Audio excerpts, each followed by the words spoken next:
Hi everyone, it's Shyia, a fellow at the Wild Center, and for World Otter Day, I'm bringing you guys a tutorial on how to draw a North American river otter. For my drawing, I'm going to be using a toned gray paper, and that just lets me pull out some really nice highlights, as you can just see on the little sketch in the front of the book. And then I have various hardnesses of pencil to create a little more dimension as I get my drawing developed. I also have here, it's a small little stick because I use it a lot. This is called white Conti, and it basically will give me all of this white highlight that I want. You can use a white colored pencil as well if you have it. And then some erasers, a sharpener for my pencils, and then a piece of paper to put over your drawing so that you don't smudge.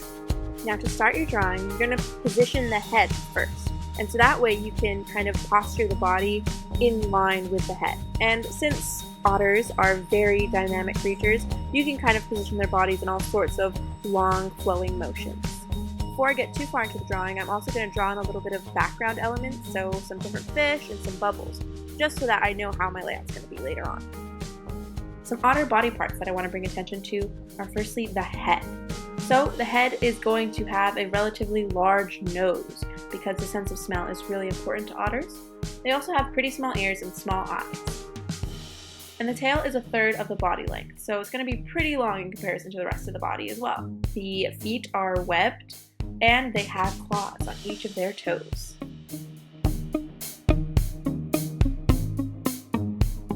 So as I start shading in my otter, I'm going to start off with a hard leaded pencil. And the way that hardnesses in pencils work is the harder the lead, the lighter the color is going to show up. And so as you move on to softer and softer leads, the darker and darker your pencil lines are going to show up. So as I go, I have to be conscious that the back of the otter is going to be darker than the stomach. And so as I just draw on my lines, just make that a little bit darker.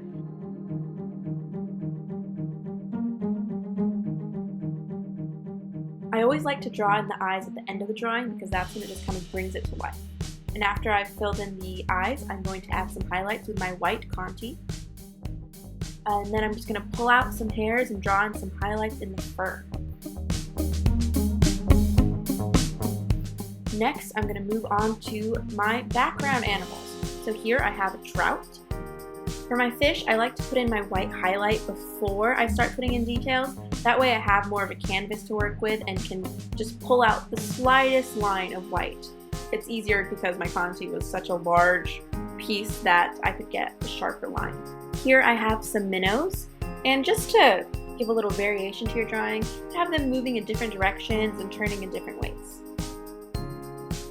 Now finally I'm going to fill in my little water droplets and bubbles. So first I go over it with a white Conti, and then I add some shadow around each droplet. And there we have it, a finished North American river otter drawing.